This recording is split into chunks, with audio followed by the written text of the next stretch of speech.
Hey everybody, it's Jordan again. Welcome to the third and final video I have over introducing you to Supervibes. Now, in the first video, we just got set up with the new project. On the second one, we made some headway and learned how to make some edits and refinements to our app. And this last one is not to finish the app by any means or give you a final product. It's just to give you some lasting advice on how to use products like Supervibes to get the results that you want. Now, in this video, I'm going to show you a little bit of a peek under the hood that Supervibes is just making you a native Xcode project, and you are more than welcome to open it and edit it, or even work alongside Xcode if you want to. That is by no means required, but you can do it. So I'm going to start there. So if I open up my file system and go take a look, in Documents, Supervibes is going to make me an Xcode project by default. You can go in there and look at the Claude MD or even some of the setup files that our starter project generates for you, but I'll just open up the project. And right away we can see we have just a pretty normal Xcode project. Give us a little bit of breathing room here.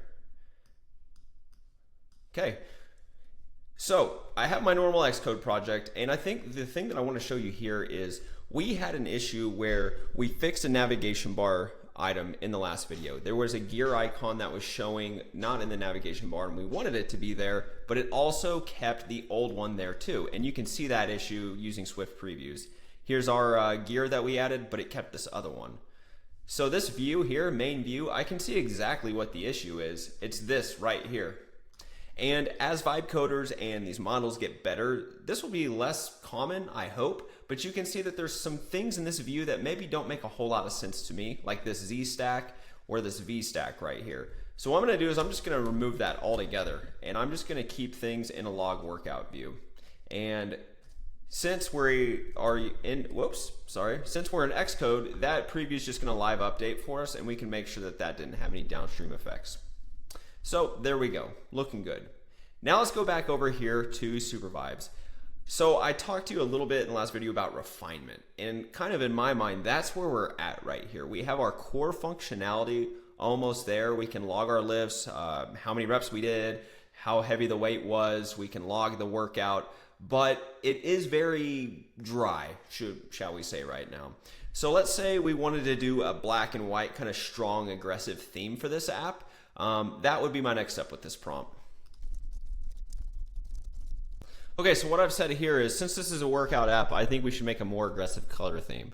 So let's use SwiftUI's environment keys to override the color scheme and make it dark, and maybe use a thicker font size or an expanded font width for headers. I'm mainly looking at that select lift, that add set and session notes headers. But again, sometimes you have to try a few times. So we're gonna let it get to work on this prompt and see what our results are, and we'll refine from there. Again, I've got Xcode open, so you can see in real time that it's making these changes. It's trying to build the app, there's errors, and Supervibes is gonna work recursively until those errors are fixed and it's addressed what our prompt asked for. So let's give it a second and see what our results are.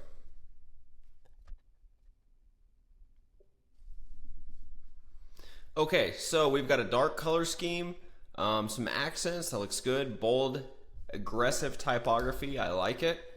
Global theme enforcement, preferred color scheme. All right, let's check this out. Now, one thing you can do is you can look in Xcode, and again, I do want to reiterate, you don't have to do this. I'm mainly just throwing this out there, so if you have some programming experience or you're comfortable with it, you can always double check right directly in Xcode. But for now, we'll go ahead and build the app to the simulator, and let's take a look and see how things are working for us. All right, we've got that dark theme just like we liked. I think this looks a little bit better, but the one thing that I do want to get after are these session notes and add set and select lift. I think we can do a bit better there. I want the font to kind of spread out and be thicker. And right now it looks like it's just using maybe a default form, if I were to guess right there. We can go and confirm our assumption there in Xcode. And yeah, that seems to be the case. So let's go over here and let's take this file name and tell it what we want to fix. Okay, so I said in the log workout view, we're using a form, and we need to change those section headers.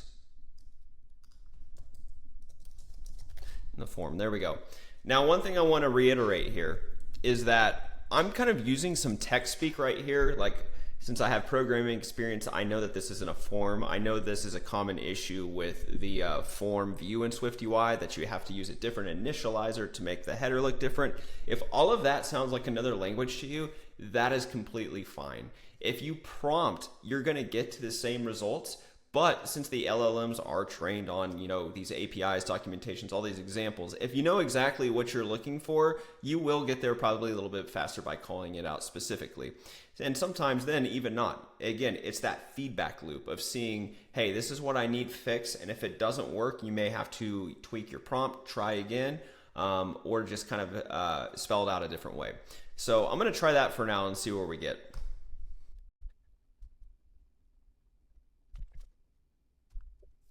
All right, here's what we got. Looking for sets for add set. There we go. That does look expanded. And so we're closer to the result we want. Sorry, I'm reading code and talking. And it's giving me a breakdown of what it did. Now, one thing that I think is nice here is I can see exactly what line that it edited. And it's saying 164. So if I go and look at that, I can see that, yes, this is what it added right here. Now, one thing you can do, and again, I want to reiterate this, is you can just edit the source code. There's nothing special about this.